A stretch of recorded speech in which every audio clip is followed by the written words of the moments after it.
안녕하세요. 캐나다 사는 용접사 김재환이라고 합니다. 오늘은 캐나다에서 부동산을 사고 파는 과정에 관해서 이제 이야기를 해보려고 해요. 저희가 최근에 이제 며칠 동안 이사갈 집을 알아보고, 그리고 이제 몇몇 군데 집들을 이제 그 선택을 해서 현장을 갔다 왔거든요. 이제 집도 구경을 하고, 그리고 이제 그쪽 커뮤니티도 구경을 하고, 그 리얼터도 만나서 이런저런 설명도 듣고, 이제 그 중에서 이제 괜찮은 집들을 골라서 이제 우선순위를 정해가지고 1순위 집이랑 2순위 집이 있는데, 이제 그 두 집이 굉장히 이렇게 저희 마음속에서 경합을 벌였어요. 이제 저희가 원하는 가격에 그쪽에서 이제 받아들여 줄지 아닐지 이걸 알 수가 없었는데, 근데 이제 첫 번째로 오퍼를 넣은 집에서 이제 어느 정도 그쪽에서도 이렇게 디스카운트가 된 가격에 합의를 하고, 이제 저희도 이 정도면은 만족하고 이제 받아들일 수 있겠다 해가지고 계약서가 서로 이렇게 왔다가 가고 이제 끝난 상황이거든요. 그 이제 부수적으로 이제 로이얼 그 변호사 만나서 이제 뭐 서류 검토하고, 뭐 이렇게 그 타이틀이라고 이렇게 법적 그 부동산의 그 소유 변경하고, 그 변호사를 통해서 이제 하고, 그렇게 하고 이제 그 리얼터랑 같이 이제 집 둘러보고, 그런 다음에 이제 키를 받거든요. 키 받고 이제 끝나요. 근데 이번에 저희가 그 오퍼를 넣은 집은 포얼클로저라고 이제 경매거든요. 경매에 해당이 되는 집인데, 왜 한국에서는 경매를 하게끔 되면 권리 분석을 하잖아요. 그 이제 여전히 빚이 이렇게 있고, 그 이제 누구한테 얼마를 줘야 되고, 누가 어떠한 법적 권리를 가지고 있고, 그래가지고 이거를 따져가지고 내가 이 가격에 이 집을 사면 이제 과연 내가 손해가 되는지 이득이 되는지 이거를 좀 이렇게 따져봐야 되잖아요. 그래서 이제 법정 싸움에 들어갔을 때 내가 과연 승산이 있는지 이런 거를 확인을 해야 되는데, 여기 같은 경우에는 이제 그런 이렇게 법적인 부분들이 이제 다 끝난 상태에서 넘어와요. 그 이제 그런 물건들을 다 어떻게 이제 한국처럼 이렇게 법적 권리를 따지는 집을 컨택을 할 수 있는지 없는지는 아직까지는 모르겠는데, 근데 이제 포얼클로저라고 이제 MLS에도 그 부동산 시장에도 올라오거든요. 그러면 이 집이 포얼클로저다라고 명시가 되어 있는 경우도 있고 안 되어 있는 경우도 있고요. 그 이제 리얼터 만나면은 이제 설명을 해주기도 하고, 그런데 어찌됐든 이제 부채로부터 이렇게 다 면책이 다 돼 있는 상태에서 이제 저희가 이제 그 집을 이제 사는 건데, 근데 이제 조금 이제 다른 점은 그 집이 있는 현 상태에서 저희가 받아들여야 돼요. 무슨 얘기냐? 그 이제 보통 이제 다른 집들 같은 경우에는 이제 뭐 그 집이 이제 뭐 그 안에 히터라든지 아니면 뭐 워터탱크라든지 뭐 이렇게 냉장고가 있다라고 하면 그런 게 이렇게 다 펑션이 제대로 정확히 돼야 되고, 뭐 딱히 이렇게 명시가 되어 있지 않으면은 그러면은 별 문제가 없어야 되거든요. 그 이제 그거를 전문적으로 확인을 하기 위해서 인스펙션을 넣어요. 그럼 인스펙션을 보통 이제 바이어가 넣는데, 이제 인스펙터가 뭐 이 집은 이러이러한 문제가 있다, 뭐 이런 문제가 있다, 이런 것들을 밝혀내거든요. 밝힐 수 있는 한 뭐 100% 다 밝힐 수는 없어요. 또 특히 이제 뭐 이제 그 집에 물건들이 있는 경우도 있고, 이렇게 무언가 이렇게 그 이제 벽을 까지 않고서는 못 보는 것들도 있고, 뭐 그렇거든요. 겨울에는 이제 지붕에 올라가는 게 위험하니까 그 인스펙션이 그 지붕에 안 올라가요. 그래가지고 지붕 상태를 못 보거든요. 이제 그런 점이 있고, 이제 인스펙터를 쓰더라도 이제 보는 데에는 한계가 있어요. 어찌됐든 이제 그렇게 이렇게 확인을 하고 집이 이제 그 아무 문제가 없다라는 거를 그 확인하고, 그 문제가 있으면 그건 이제 가격 조정에 들어가든지 아니면은 뭐 그걸 고쳐주고 그 계약을 그 진행시킨다든지 뭐 이런 과정을 거치는데, 근데 포울 클로저 같은 경우에는 보통 이제 뭐 은행일 수도 있고 정부일 수도 있는데, 텍스를 안 내가지고 넘어갔으면 정부 쪽으로 가는 거고요. 그리고 이제 은행 쪽은 이제 모기지를 안 내가지고 모기지 때문에 이제 은행 쪽으로 가는데, 보통은 은행 쪽이 많아요. 근데 이제 인스펙션을 들어가는 거는 상관이 없는데, 근데 인스펙션을 들어가도 가격 협상을 잘 안 해줘요.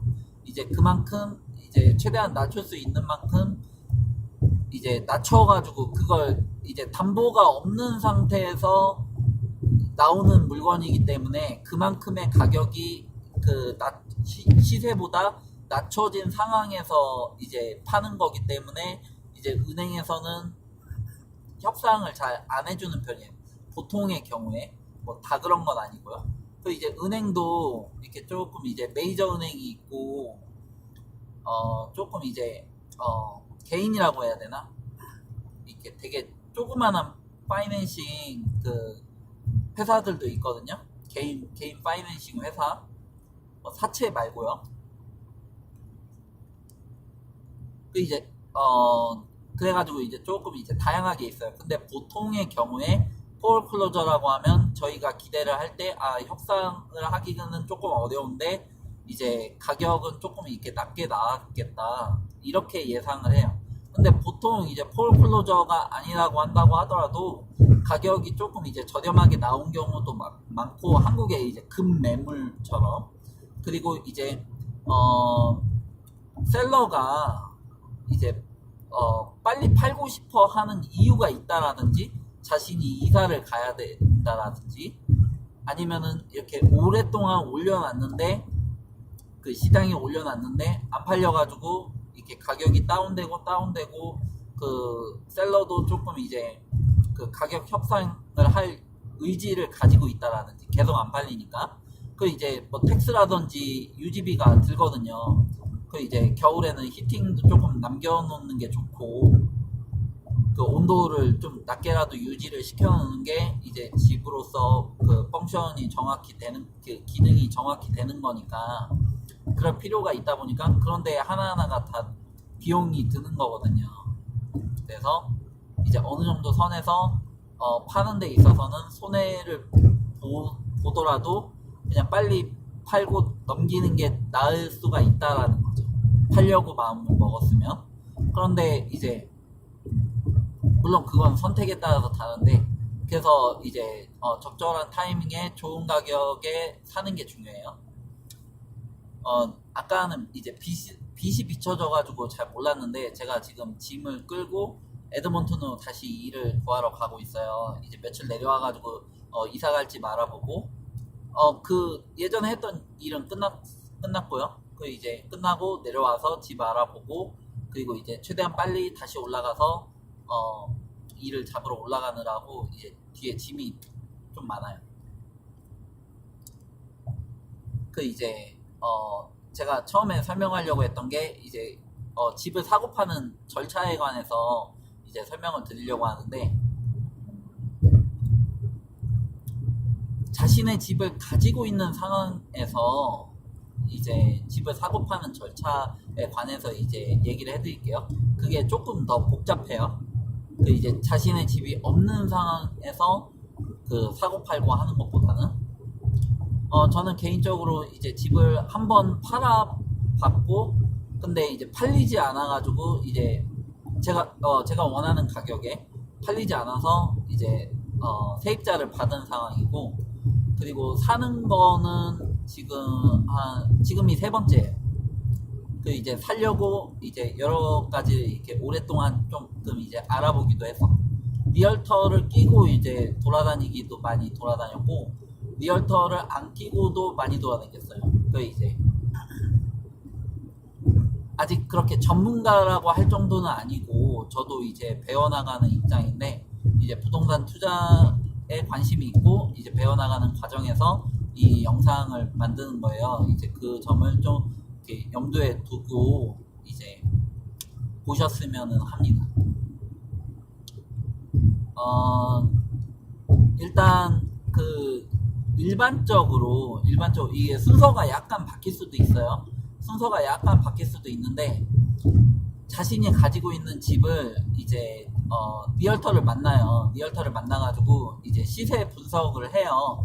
물론 제가 할 수도 있는데, 제가 하는 것보다는 이제 리얼터가 하는 게 좀 더 이렇게 정확하고, 그리고 저랑 다른 시각으로 보기 때문에 이제 리얼터가 시세 분석을 하는데, 그런데 저랑 같이 할 리얼터를 여러 명을 만나봐야 돼요. 어떤 리얼터는 저희 집에 대해서 조금 이제 긍정적인데, 어떤 리얼터는 부정적이에요.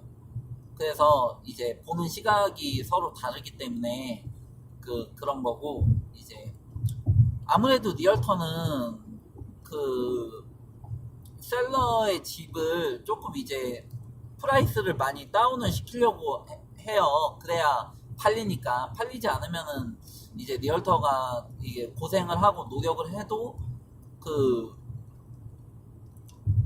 보상을 못 받을 수가 있거든요. 그래서 시세를 유지하거나 아니면 시세보다 조금 낮춰서 이제 올리기를 권유를 하는 편이죠. 시세가 이렇게 형성이 되어 있고, 이제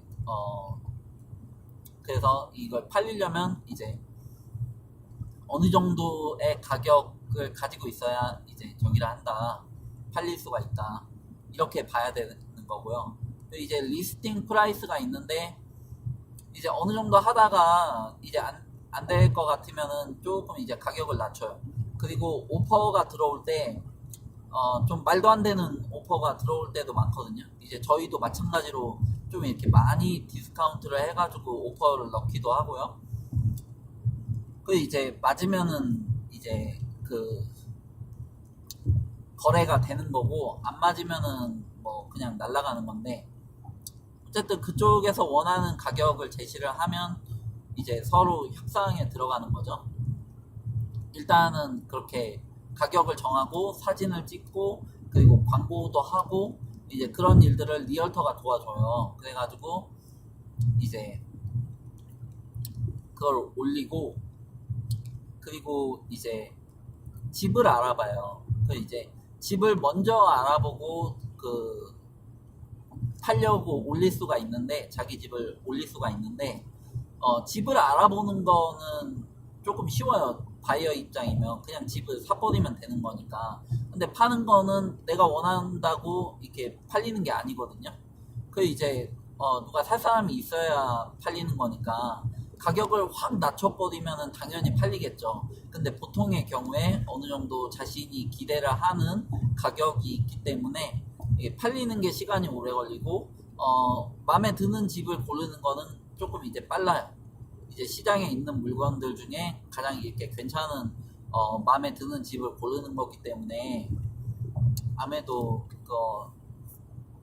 그래서 이제 집을 먼저 팔고, 이제 팔릴 것 같은 오퍼가 몇 개 들어오고 뭐 반응도 괜찮고 그러면은 이제 그때부터 집을 알아봐도 되는데, 그 전부터 집을 알아보면은 좋은 게 이제 오랜 시간 이제 볼 수가 있으니까, 오랜 시간 보고 이런 점도 보고 저런 점도 보고 해야 좋은 집을 고를 수가 있죠.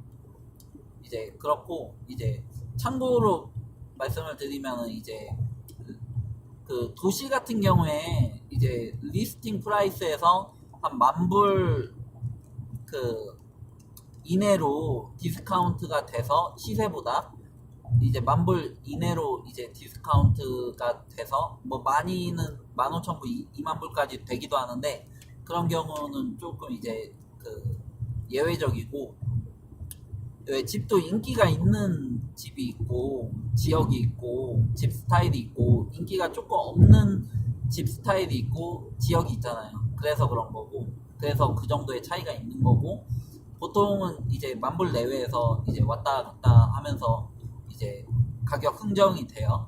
근데 시골 같은 경우에는 이제 조금 그 폭이 좀 커요. 한 10,000불에서 20,000불 정도의 니고시에이션을 기본적으로 이제 보고 있고요. 그리고 이제 그 이상 가는 것도 종종 있고요. 그래서 그리고 이제 올리고 나서 이제 팔리는 것도 조금 이제 도시보다는 시골이 훨씬 오래 걸려요.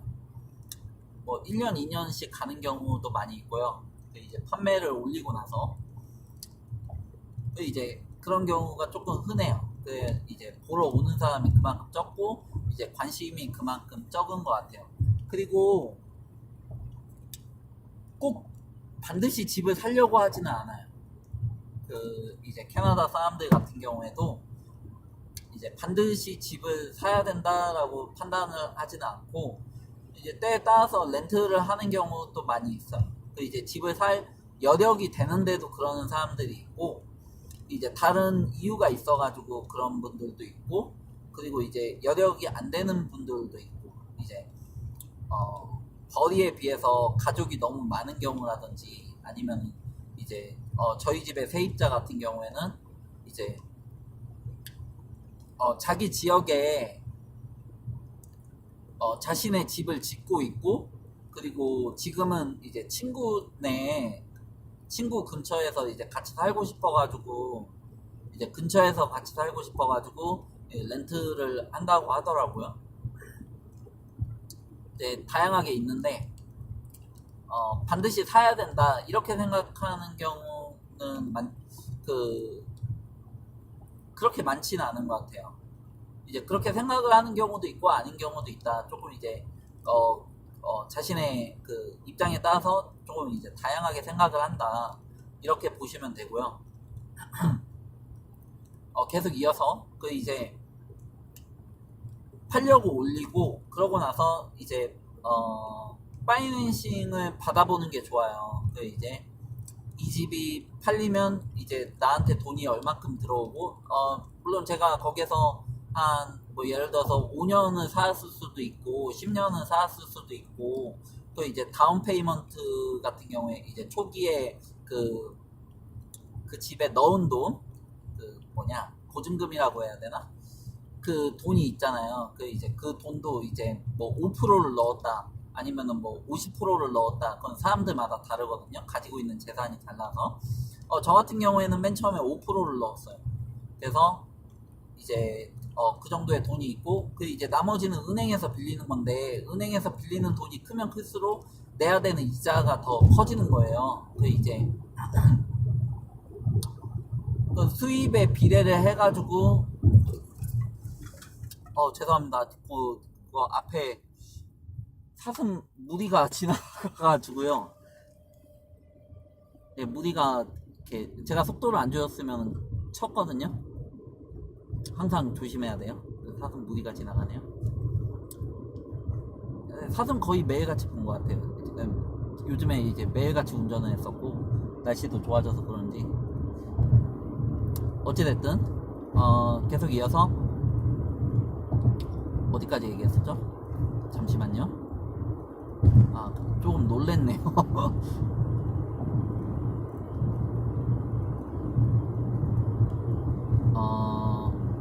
집.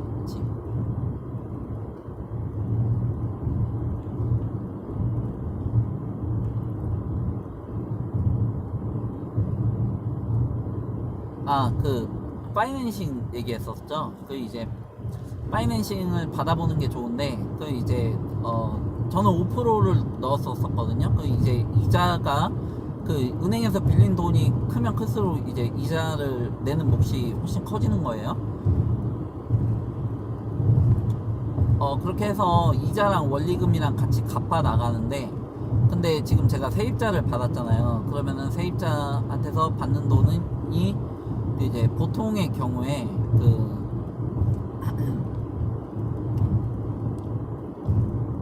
모기지랑 그리고 이제 텍스랑 거기에 한 100불, 200불 정도의 캐시플로어가 그 이제 현금이 들어오게끔 해가지고 그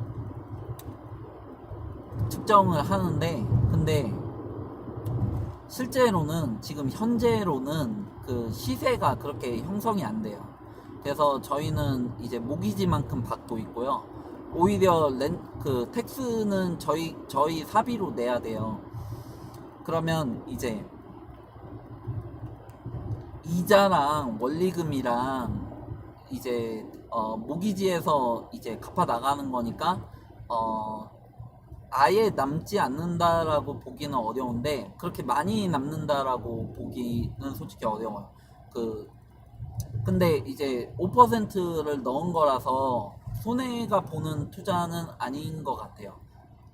제가 계산을 할 때, 뭐 더 정확히는 이제 그 계산기를 두들겨 가지고 레이트가 어떻게 된다, 뭐 순이익이 어떻다 이렇게 봐야 되는데, 그냥 대략적으로 이제 말씀을 드려가지고 그렇다라는 얘기고, 어찌됐든 그 이제 그런 거에 따라서 다른데, 그 이제 수입을 따라가요. 이제 수입 중에 이제 매달 나가야 되는 돈을 보고 그 이제 퍼센티지로 계산을 하는 거거든요. 그 이제 GDS, TDS 이렇게 따져요. 그 이제 토탈 뎁스 서비스 이렇게 하고, GDS 그로스 뎁스 서비스라고 하는데, 그건 나중에 이제 좀 더 이렇게 자세하게 이제 자료를 보면서 설명을 드릴게요. 그 이제 그 얘기가 아니라 지금은 절차에 관한 이야기를 하는 거라서. 지금도 얘기한 지 22분이 넘어가고 있거든요. 어찌됐든 그 파이낸싱은 이제 은행이랑 이제 이야기를 해서 그 이제 내가 얼마만큼 이제 이 집을 팔고 나서 얼마만큼 남고 그 얼마까지 가능한지를 이제 계산을 하는 거예요. 근데 이제 은행도 어떤 은행은 조금 이제 융통성이 있고 어떤 은행은 융통성이 없고 그렇거든요. 그래가지고 은행도 조금 이제 다른 은행에 다양한 이제 사람들을 좀 만나봐야 돼요. 어떤 사람은 이게 된다고 하고 괜찮다고 하고, 그리고 어떤 사람은 또 안 된다고 할 수도 있거든요. 그 이제 어마운트도 조금 달라지고 조건도 이 레이트도 조금 이제 이자율 좀 달라질 수가 있어요. 그래가지고 이제 모기지 브로커를 만나는 것도 그렇고, 아니면 주거래 은행이나 이렇게 이렇게 몇몇 메이저 은행이라든지 제2금융 그 조금 이제 조만한 이제 지역 로컬 그 은행들을 만나는 것도 이제 방법인데, 제 생각에는 조금 이제 처음에는 경험 삼아서 좀 다양하게 만나야 공부도 조금 되고, 그리고 이제 다양한 사람들이 있다라는 거를 알 수가 있어가지고 최대한 이렇게 다양하게 이렇게 사람들을 만나볼 필요가 있어요. 그리고 이제 진행을 하다 보면 이게 시간이 오래 걸릴 수가 있거든요. 그러면은 이제 복잡한데 그 좀 이렇게 상황이 그 서로 다 틀려요. 그 이제 근데 이 모기지 브로커가 아니면은 그 파이낸셜 어드바이서가 그 어시스턴트라든지 그 이제 저를 담당을 해주는 그 은행 직원이 제 것만 담당을 하는 게 아니에요. 그렇다 보니까 이 중간중간에 무언가를 놓치거나 이렇게 뭘 빼먹거나 할 수가 있거든요. 저희도 그거를 일일이 다 확인을 하고 다 체크를 하고 그렇게 하면서 진행을 했어요. 그런 실수가 좀 실력이 있는 사람들이라고 하더라도 제가 겪어보니까, 저희가 겪어보니까 되게 많더라고요.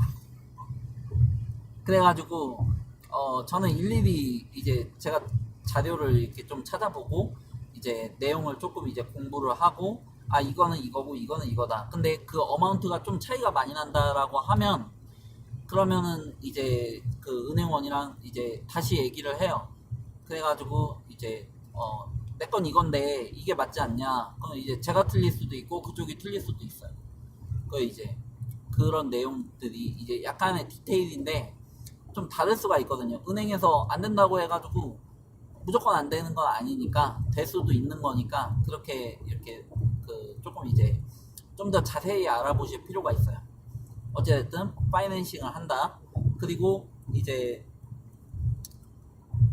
집을 알아보러 다니는데 그 이제 리얼터 그 지역을 다루는 리얼터를 만나야 돼요. 근데 이제 MLS의 리스팅에 올라와 있는 리얼터는 셀러의 리얼터예요. 그럼 이제 그 리얼터는 이제 저한테 이 집에 대한 불리한 얘기를 못해요. 이제 셀러 쪽에서 쓰는 리얼터라서 그래요. 이제 그래서 제 편 리얼터가 필요해요. 그래서 MLS에서 보고 이제 그 MLS 아니면은 키지지 이런 사이트에서 보고 그 마음에 드는 집이 있으면 저를 담당하는 제 리얼터한테 연락을 해가지고 나 어디에 있는 어떠한 집을 보고 싶다 컨택을 해달라 이렇게 얘기를 하면 그러면 제가 원하는 시간에 맞춰가지고 이제 리얼터 스케줄이랑 그리고 이제 그 집이 누군가가 살고 있을 수도 있고 이제 집주인이 있을 수가 있고 세입자가 있을 수도 있고 그거를 조율을 한 다음에 이제 알려줘요. 그럼 제가 며칠날 대충 이제 몇 시에서 몇 시 사이에 보고 싶다라고 대충 정해주면 이제 그 이제 자기 스케줄이랑 이제 그쪽 그 집에 사는 사람 이 빈집일 수도 있고요. 이제 그거를 맞춰가지고 이제 스케줄을 잡아줘요. 약속을. 그러면은 이제 거기를 가는데 리얼터랑 같이 가요. 그리고 저희가 어디를 보든지 간에 리얼터랑 같이 있고요. 그 집에 데미지를 그러니까 물건을 훔쳐오면 안 되잖아요. 그래가지고 리얼터랑 항상 같이 가야 되는 거예요. 어찌됐든 리얼터랑 같이 이제 집을 보러 다닌다. 그럼 이제 집 같은 경우에도 다양한 지역에 다양한 집을 보는 게 중요한데 저 같은 경우에는 외곽 지역을 조금 선호하는 편이고 그리고 이제 에드먼튼에서 살 때에도 이제 외곽 그 에드먼튼에서 한 20분 30분 떨어져 있는 그 이제 약간은 도시는 도시인데 약간은 한가로웠던 도시를 저희가 선택을 했고요. 지금은 시골로 갔는데 시골에서의 생활이 너무 만족스러워가지고 그 저희한테는 이건 개인적인 거니까 그 이제 이사 갈 집도 이제 시골로 정했는데 이제 완전 시골 그 깡촌 시골이랑 그 이제 컨비니언스 스토어 하나 제대로 된 게 없는 그런 시골이랑 약간은 뭐 이것저것 있는 그 한국으로 치면은 읍 정도? 그렇게 해도 한국이랑 비교하면은 그 인구 단위가 엄청 적은 거예요. 제가 얘기하는 거는 이제 몇백 명 단위예요. 몇백 명, 몇십 명이 사는 그런 시골 도시를 얘기하는 거예요. 이제 그런 데를 골랐는데 이제 조금 다양한 지역에 이제 다양한 곳을 보면 되고 이제 리얼터를 만나가지고 얘기를 듣는 거는 굉장히 중요해요. 리얼터는 저보다 이렇게 전문적인 지식을 많이 가지고 있기 때문에 제가 배울 점이 많죠. 그런데 이제 리얼터가 얘기를 해주는 거는 이 사람의 의견일 뿐이고 이제 저는 제 스스로 이제 저한테 맞는 집을 찾아야 돼요. 제가 살 목적인지 그럼 이제 제가 사는 데 있어서 무엇이 중요한지 이 회사랑의 거리가 중요한지 아니면은 이렇게 강아지가 뛰놀 공간이 중요한지 아니면 아이들 학군이 중요한지 아이들이 뛰놀 공간이 중요한지 이런 거에 따라서 아니면은 와이프가 이렇게 운전을 할 줄 모르고 차가 없는데 이제 와이프가 조금 이제 가족의 구성원 누군가가 근처에 어딘가 무언가를 이제 자주 간다라든지 뭐 한국 커뮤니티가 있는 곳을 선택을 해야 된다라든지 이런 조건에 따라서 다 달라지는 거거든요. 근데 이제 리얼터의 의견이랑 제가 선호하는 것은 다를 수가 있어요. 그리고 이제 자신이 거주하는 것과 투자 목적으로 이제 집을 보는 거는 또 다른 얘기고요. 투자 목적은 굳이 이렇게 제가 선호하지 않아도 이렇게 수익이 될 법한 곳을 골라야 되는 거잖아요. 그 이제 그런 거에 따라서 달라질 수가 있는데, 와이프랑 저 같은 경우에는 이제 아직 초보라서 그런지, 저희가 봤었을 때 저희가 살기에 괜찮은 지역을 고르더라고요. 그거는 이제 사람마다 스타일에 따라서 많이 달라지는 것 같대요.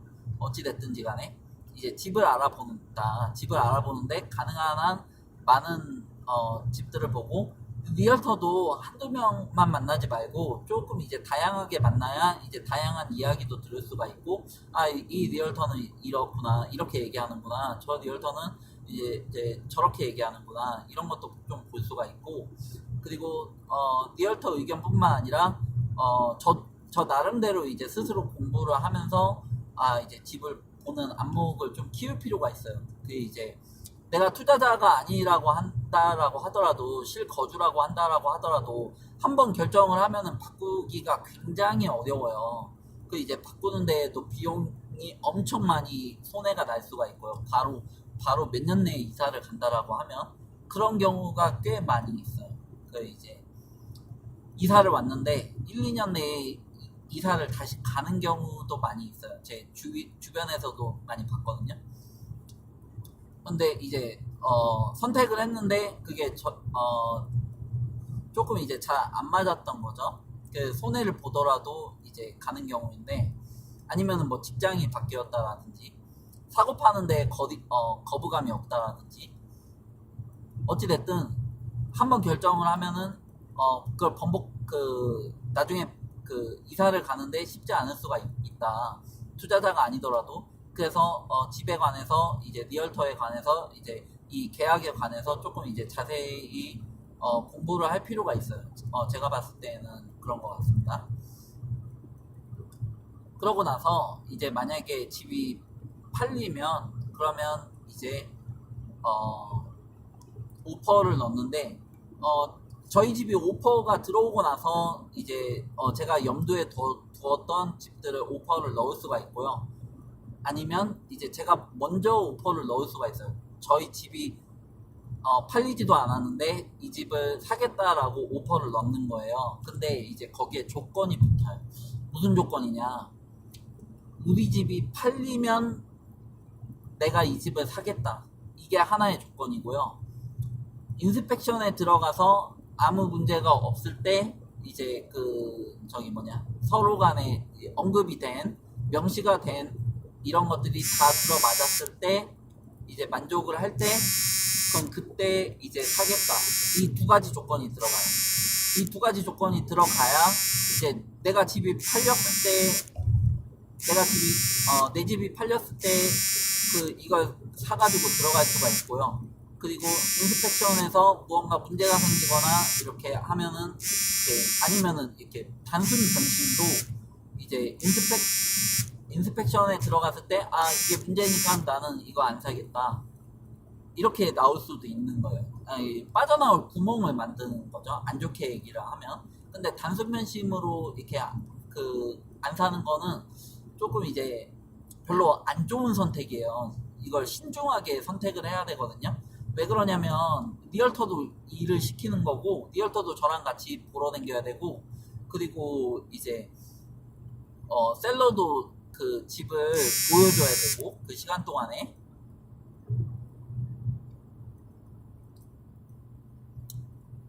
이제 그렇기 때문에 조금 이제 신중하게 결정을 할 필요가 있고, 결정을 하면 이제 그대로 간다라고 보시면 되고요. 이제 별 이변이 없는, 물론 인스펙션을 했는데 큰 문제점이 발생을 하면은 이제 못 사는 거죠. 근데 오퍼를 넣을 때 우리 집이 팔려야 이 집을 살 수 있다라고 넣으면, 그러면은 이제 그쪽이 기다려야 되잖아요. 그래가지고 그거를 안 받을 수도 있어요. 이제 그 오퍼를 받아버리면 묶여버리거든요. 그쪽도 이제 다른 쪽에서 이제 팔고 싶어도 못 팔 수가 있어요. 그래가지고 그걸 받는 데 있어서는 조금 이제 신중한 편이에요.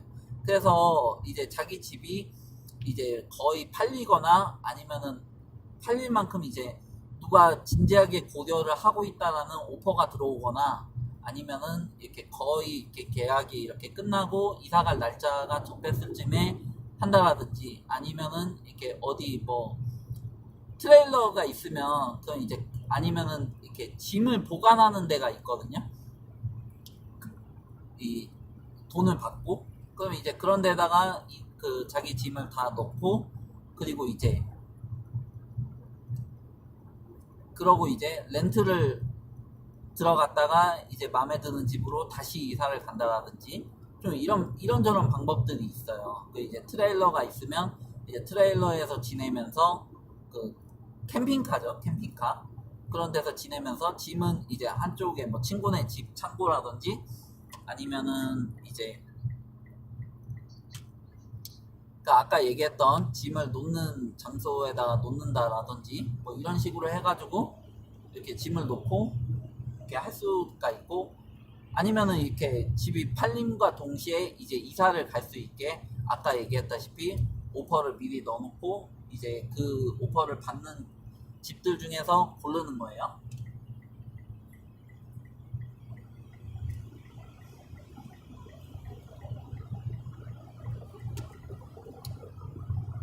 예, 아무튼 그런 과정으로 진행이 되고 그렇게 해가지고 이제 제 집이 팔리는 거는 이제 팔거나 사거나 똑같이 이제 그쪽에서 파는 쪽에서는 이제 인스펙션이 들어올 가능성이 높고 저도 이제 사는 입장에서 인스펙션을 들어가는 과정이 있어요. 그게 이제 마지막으로 하는 건데 근데 그 전이나 후에 이제 로이어를 만나게끔 되는데 변호사를 만나서 이제 계약이 진행이 됐으니 그 인스펙션이 보통 먼저고 이제 변호사를 만나서 이제 계약 과정에 관해서 이제 계약에 관해서 이제 설명을 들어요.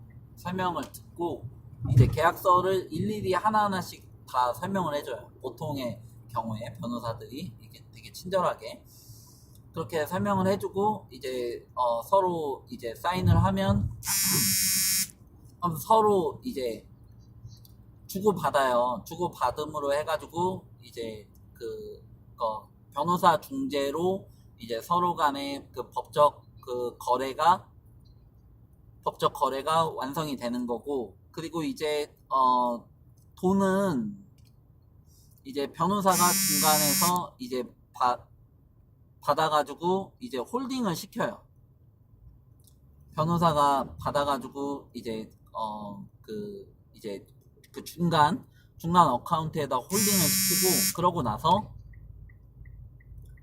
그러고 나서 이제 인스펙션도 끝나고 포제션 들어가서도 이제 아무 문제 없고 하면은 이제 키를 주기 전에 이제 그 돈을 이제 셀러 쪽에 보내고 이제 셀러 쪽에서 받으면 이제 키를 받고 이제 끝나는 거예요. 그럼 이제 그러면서 이제 동시에 포제션 때 이제 리얼터랑 같이 이제 그 집에 돌아다녀 보면서 아니면 홈 인스펙터랑 같이 이제 그 집을 검사를 하면서 이 집이 그 이렇게 우리가 얘기한 상태로 정확히 있는지 그 이제 계약을 하고 나서 그 이제 잠깐 동안에 이제 그 집에서 무언가를 이렇게 빼가거나 아니면은 뭐 이렇게 뭔가 이렇게 데미지가 있었다라든지 뭐 이럴 수가 있는 거잖아요. 그러면은 이제 그쪽에서 책임져야 되거든요. 이제 포제션 때는 이제 이 집이 우리가 알던 것과 아무 그 다른 점이 없다, 문제가 없는 집이다, 계약서대로 이렇게 아무 이상이 없는 집이다, 그 계약서랑 같은 내용의 집이다라는 거를 이제 같이 이제 확인을 하는 거예요. 그렇게 해가지고 포제션을 받고 그리고 이제 키를 넘겨받고 그리고 이제 법적으로 그 소유주 변경이 되고 그렇게 되고 나서 이제 등록을 하고 이런 과정을 이제 변호사는 하는 거고 그러면서 이 변호사가 한 1000불에서 1500불 정도를 받아요. 그 일을 함으로 인해 가지고 적지 않은 돈이 들어가는 거죠. 어찌됐든 인스펙터 같은 경우에 이제 도시랑 시골이랑 보면 시골이 좀 더 비싼 경우가 많아요. 왜냐면은 이제 좀 멀리서 와야 되는 경우가 있어서 그렇고 그런 거고, 이제 가까이에 있으면은 조금 이제 저렴하게 받기도 하는데, 보통 한 300불에서 500불, 많으면은 800불까지 받아요. 제가 있는 그 알버타 지역의 에드먼튼 위주로, 아마 캘거리나 다른 도시도 대충 이제 비슷할 거예요. 어찌됐든 집을 사고 파는 절차는 이렇게 진행이 되고요. 그렇게 해가지고 뭐 집을 이렇게 사고 팔고 하면 돼요. 근데 이제 집값이 얼마인지, 그리고 이제 집이 어디에 위치해 있는지, 그리고 어떤 상태에 있는지, 뭐 이렇게 세컨핸드래, 새로 지어진 집인지, 이렇게 그 뭐냐, 그 이제 그런 거에 따라서 이 오래된 집인지, 오래돼 가지고 이제 중고라고 해야 되나? 그 어쨌든 그런 상태에 따라서 약간의 디테일이 조금씩 이제 바뀌기는 해요. 그 이제 그렇긴 하지만 대체적으로는 이제 이렇게 진행이 된다. 그 이제 어떤 집 같은 경우에는 새로 짓는 경우에 이제 계약을 하고 이제 짓는 데까지 시간이 걸리고 뭐 이런 경우도 있거든요. 그 이제 사람들이 많이 붐비는 인기가 있는 바쁜 지역 같은 경우에 이제 그럴 경우가 있고, 보통은 이런 절차로 진행이 돼요. 그리고 이제 자기 집이 없고 그냥 이렇게 사기만 하는 경우에는 아까 얘기했던 과정들 중에 이제 그런 거 없이 그냥 파는 과정 없이 사는 과정만 진행이 되는 거죠. 훨씬 좀 간편한 면이 있어요. 그냥 사기만 할 경우에는. 덧붙여서 얘기를 하자면, 지금 이제 캐나다 같은 경우에는 토론토랑 밴쿠버 쪽에 이제 부동산 시장 과열에 따라서 모기지를 받을 수 있는 관련 법이 이렇게 굉장히 이렇게 강화가 됐거든요. 그래가지고 이게 받기도 더 까다로워지고, 그리고 받더라도 그 어마운트가 더 적어지고, 그렇게 바뀐 거예요. 그러다 보니까 그쪽 지역에서는 이렇게 이미 가격이 많이 올라간 집들보다는 그 이제 콘도 쪽이 그나마 이제 조금 더 저렴한 편이라서 선호를 하고 있고, 그러다 보니까 콘도 쪽 가격이 올라가고 있다고 하더라고요.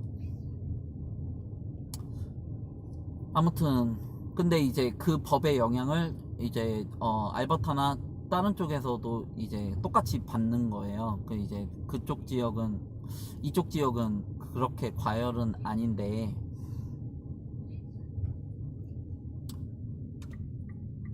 어찌 됐든 현재 상황에서는, 현 정부에서는 그렇게 진행이 되고 있어요. 부동산이 조금 이제 과열이라고 판단을 하고, 그리고 부동산이 조금 이제 과열이라고 판단을 하고 이제 법을 이제 조금 강화했다. 그럼 이제 나중에 풀리거나 하면은 가격이 조금 이제 오르지 않을까라고 기대를 하고 있어. 아무튼 오늘은 여기까지 할게요. 지금까지 들어주셔서 감사합니다.